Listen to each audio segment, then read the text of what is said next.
Namaste, greetings to all, and welcome to another episode of One Way of Thinking About It, where we will be taking up questions from people from around the world, and I will be attempting to answer these questions from my deepest understanding at this present moment.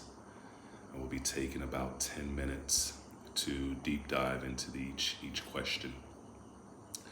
So with the foundation laid, let's get into it. Today's questions, well, we have a unique week this week. So we have a combination of a question from California and a question from Florida coming together because they're very similar questions touching on the same base. So I have combined the two questions. We're going to keep them separate, where the answer is kind of a combination. So the first question is coming in from California. Thank you, California, for checking in for all the questions. Thank you so very much. And then the second question is coming in from Florida. Florida in the building, Florida. Thank you for checking in. Okay, so let's dive into the first question. How can a so-called loving God allow such horrible things to happen to good people? Our second question, how do you have faith in a higher power when you witness someone close to you suffer from something so greatly and not from their own actions? Great questions. I love both of these questions.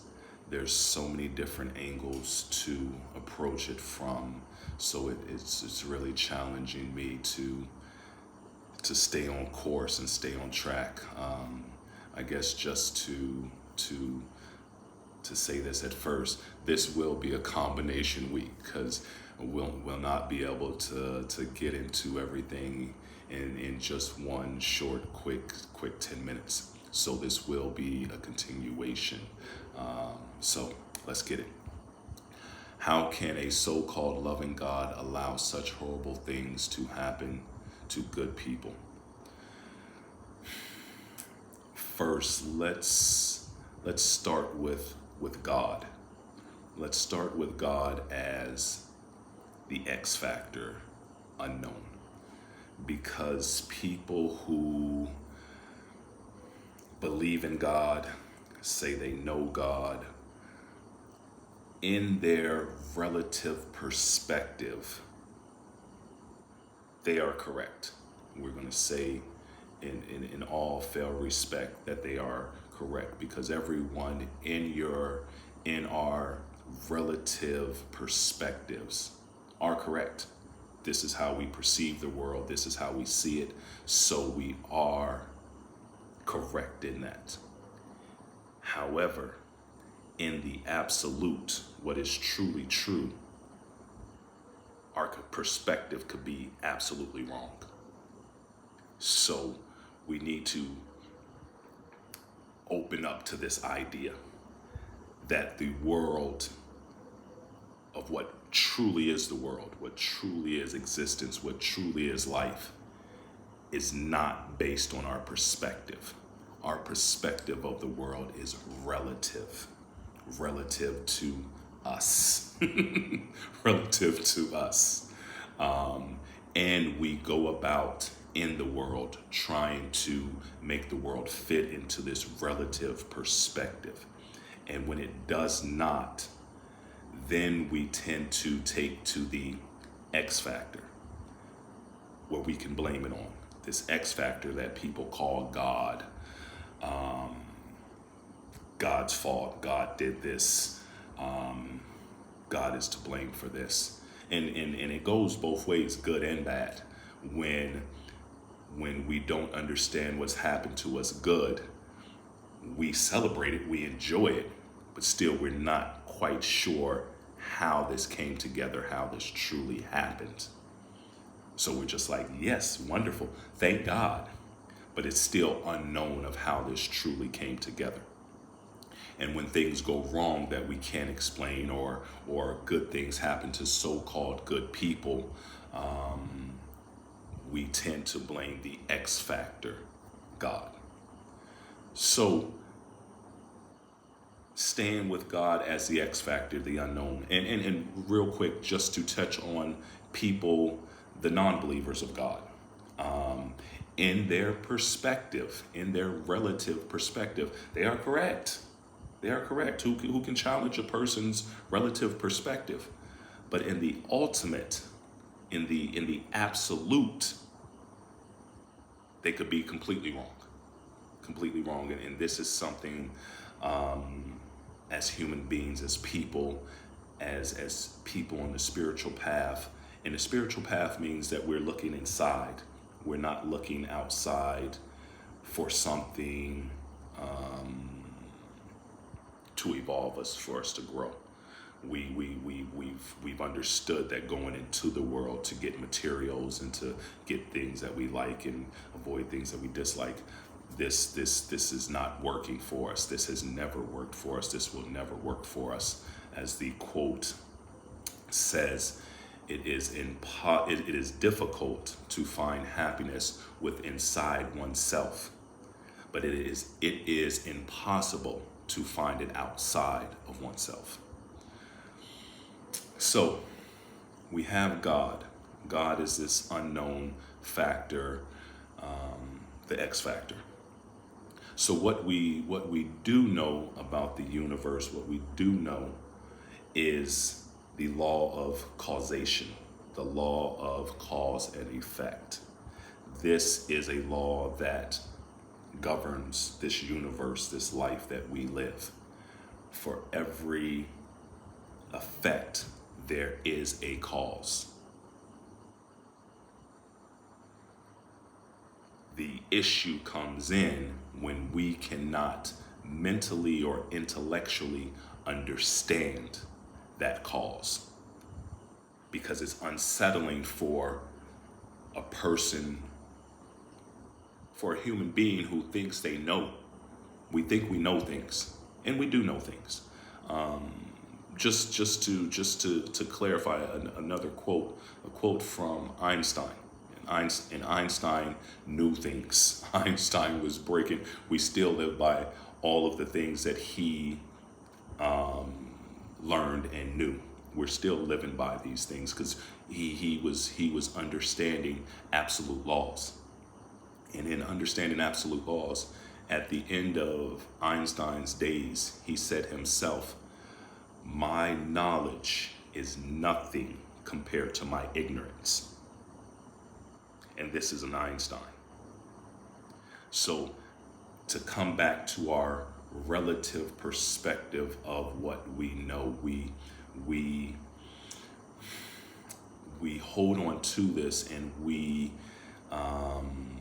spew it about as if it's absolute, as if this is concrete, because this is what we have made our world up as, our relative world, of our likes and our dislikes, our preferences, our beliefs. All of these things make up our relative world. And when these things are challenged, when things do not go according to this, it causes more mental agitation than we already create in our own lives. We have this itch in our mind, like, I need to understand this, especially when it is something that we consider a bad thing that's happening to us, a bad thing that's happened to good people, or suffering, or something bad that's happened to a loved one so close to us. It's very difficult for us to be okay with cause and effect. We want to know the cause. We want to know why this has happened to us. And all things, unfortunately, they haven't figured out. We do not know. Some things are left unknown, and that is where faith comes in. Faith is something that is not seen. and we have faith in so many things that allow us life. Oxygen, to one of the biggest ones. We have faith on a moment-to-moment basis that oxygen is going to be there. We don't quite know where it comes from, how it is, the true essence of it. We have the cause. We understand of the elements that come together that make oxygen. You know this mentally through knowledge that someone told you. But who has made oxygen? Who has made it? Who has made it for it to sustain their own lives? So you actually are surrendering to faith, moment to moment, that this oxygen is going to be provided for you to breathe, to keep living. So this is faith. So we have faith in so many things that we can't quite understand. We might have knowledge about it, but to make it ourselves or to do it ourselves, we don't understand how this is. And the same way with if something goes wrong with our body, which is the vehicle for us that we need in a healthy state. When something goes wrong with our body, we have faith and we surrender what we think we know to someone else, to a doctor, to someone with higher knowledge than us. This is faith. So we have faith and we use faith in a moment-to-moment basis in our lives. However, when it comes to that word God, and especially in America, we have been taught and conditioned that God is this single person that's controlling everything, and this is a relative perspective on God. But there is a possibility that this is not absolute.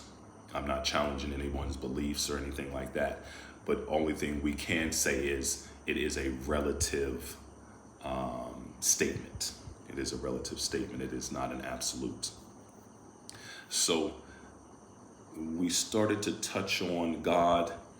God is the X factor and the universal law of causation, of cause and effect. So what happens to good people? There is a cause for horrible things happening to good people. And I guess we have to dive into good or bad.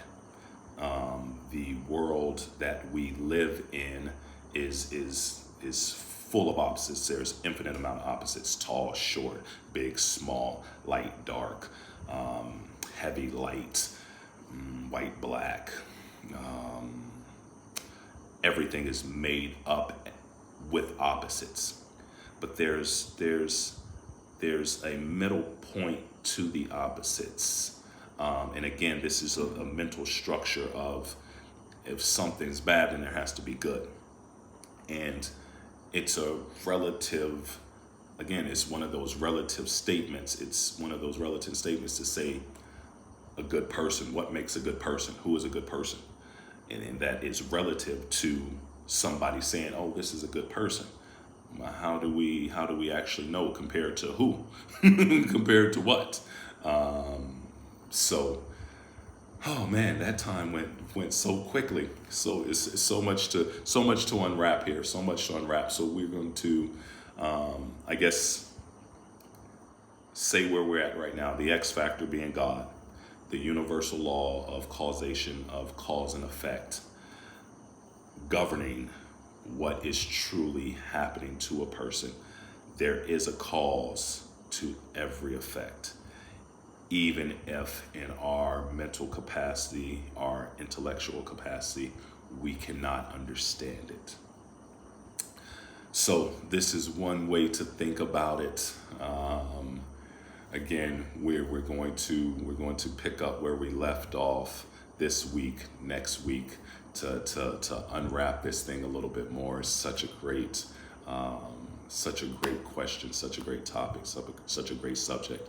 As you see it, this fires me up. This is a love and passion of mine to just challenge our thinking, just to think deeply and to question all the things that we have been told and conditioned to think, and to really the biggest questioning is to question our world concept that we have created in our own minds of the way that something should go.